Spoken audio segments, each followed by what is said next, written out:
All right, here's an example we didn't get talked to or talked about in class. Is what happens when maybe something is not maybe factorable using our kind of shortcut techniques, PRQ, all that kind of stuff. Um, because what happens is this thing here is only factorable against the irrational value. So we need to use, everything basically that we've used rule-wise, technique-wise, is really concentrating on your rational values. So what happens when this thing intersects an x-axis at an irrational value? How do we address it? Well, we should still have um, the fundamental theorem of algebra along with the factor theorem of algebra that says that any one of these, any polynomial that we ever come across can be factored down to its linear terms. It's just that this one's going to be kind of ugly. So let's go ahead and do this. It doesn't factor real nice, so we should always be able to use this thing. Always go to x equals the opposite b plus or minus b squared minus 4ac all over 2a. So when I do that, it's going to give me x is equal to 4 plus or minus 16 minus 4a is 2, c is 1, all over 2a, which should then be 4. Kind of messing that around, you get 4 plus or minus radical 8 all over 4. And that tells us, and I can write this a couple different ways, that tells us the bottom ultimately factors to those two things. It factors to x minus 4 plus root 8 over 4, and then also x minus 4 minus root 8 all over 4. All over 4.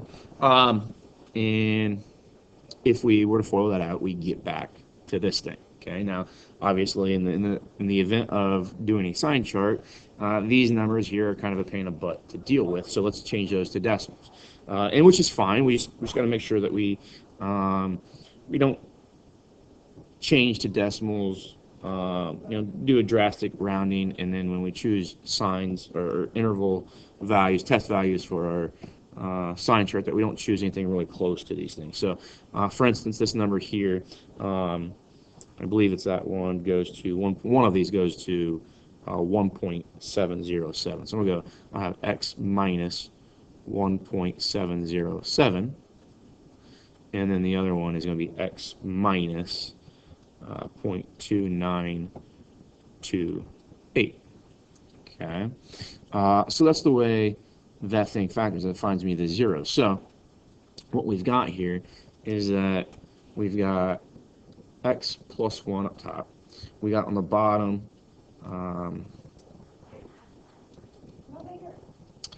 x minus 1.707 and x minus 0.2928. Now, if we were to multiply this back out on the bottom, if we were to FOIL that, and I'm going to bring up a calculator here in a moment, it's going to do it for us.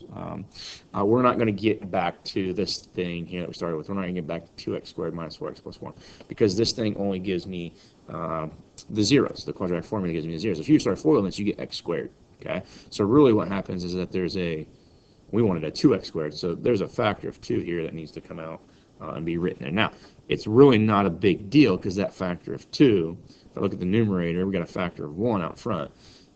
We multiply, let's say we have this x plus 1, this rational polynomial, x minus 1.707, x minus 0.2928, and then I multiply everything by a half. Well, whatever these y values get created, if I multiply it by a half, that just means the y values are half the size that they were initially. So if they're positive, that just means they're half of that positive number, still positive. If they're negative, they're just half of that negative number, so still negative. So in regards to the signs, this 2 is not really a huge deal. And in just all generalities, if you've got GCFs that are just constants, in the event of just trying to find the intervals of my solution, those constant coefficients do not, or maybe we call them scalar multipliers, they do not have an impact on the plus or minus. So that's kind of how we factor it. If we go to, I don't know if GeoGebra will do this. Let's just try it. Let's go to CAS. Click here. We'll type in expand, and then type x minus 1.707.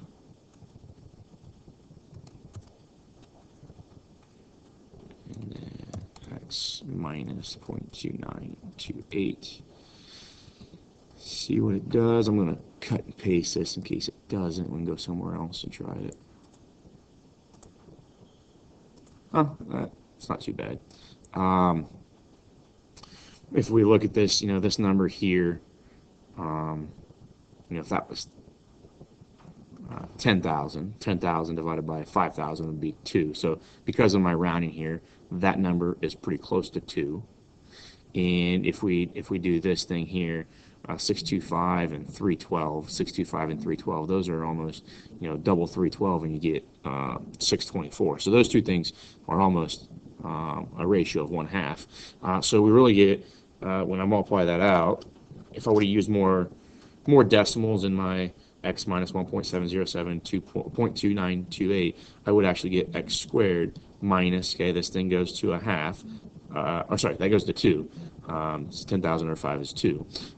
So minus 2x. And this is the one that was 1/2, so plus 1/2. Now remember this factor of 2 up front, so if I multiply this whole thing by 2, we get 2x squared minus 4x plus 1, which is exactly what we wanted. So that kind of proves to you that this is okay. This is a perfectly correct way of writing this. But the reason I would put it in decimal format is so that I can choose my zeros on my sign chart. So I'm going to go a 0 at -1 because it's the numerator. But I'm also going to have a 0 at 1.707, and I'll have a 0 at 0.2928. So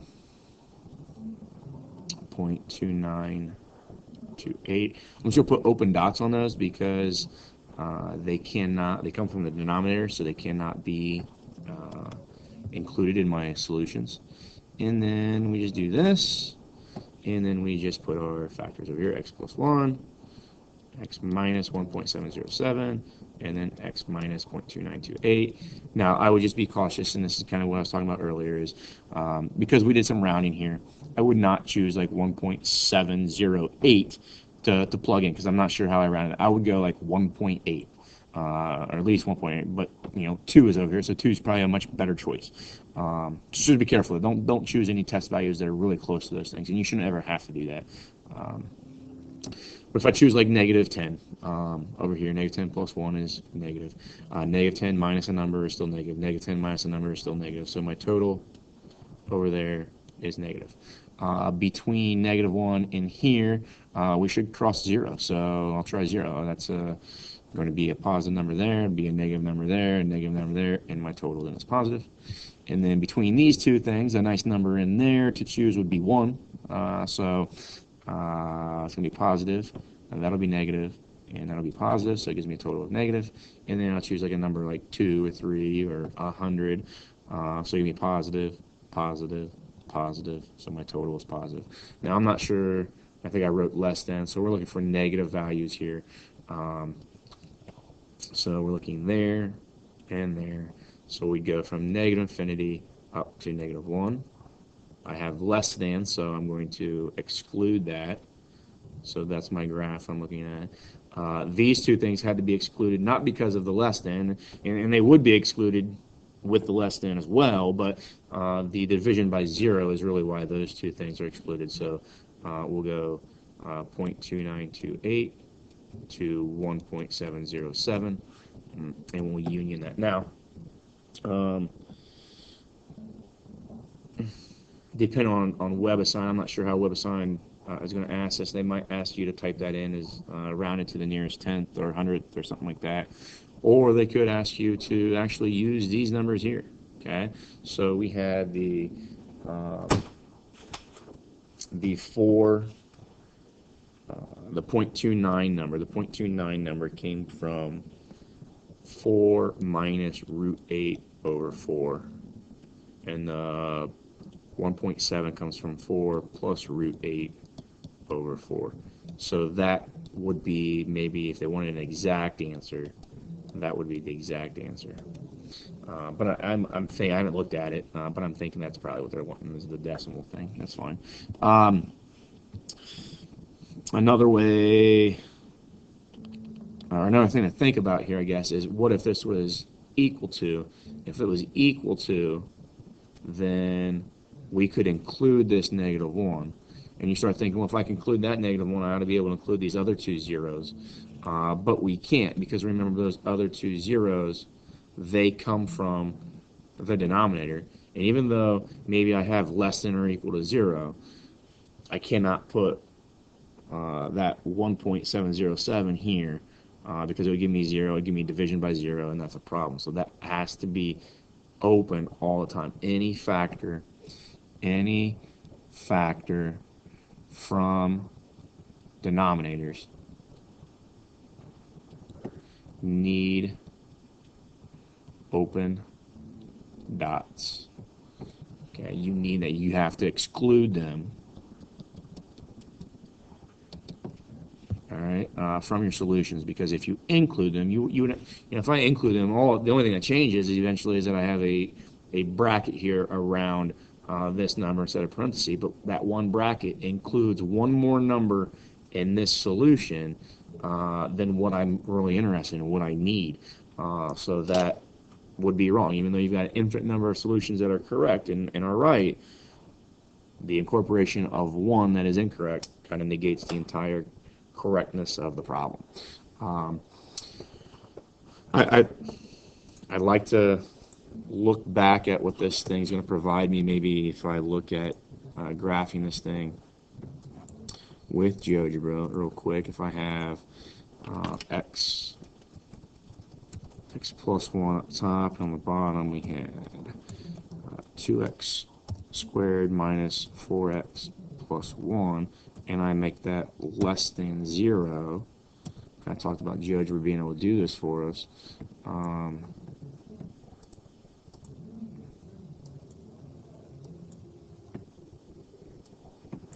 Well, let's see, did I type something wrong?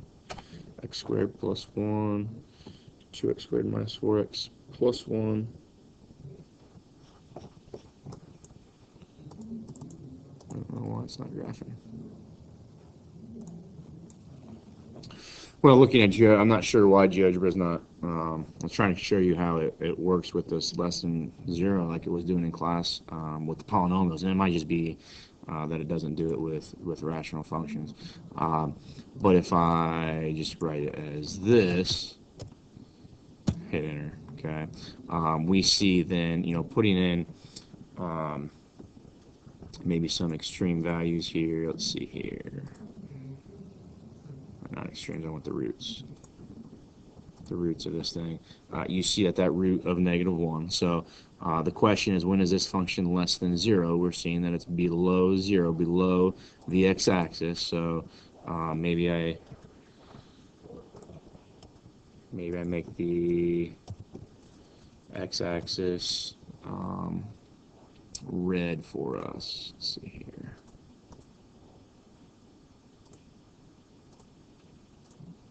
Okay, so where's the blue below the red here? And we see from -infinity up to -1, the blue is below the red. At this stage here, we get the blue above the red, so that's not what we're looking for. But then again, in here, you see that the blue is below the red. Oh, messed it up. You see that the blue is below the red. Okay, so we got to figure out what is that region. And if I put in the asymptotes of x equals, I think we had 4 minus square root of 8 divided by 4. That was one asymptote. And there's your 0.29 number. Cut that out, paste it again, and make it a plus now. And there should be your 1.7 number. Okay. So we do get I don't know why it won't let me keep both.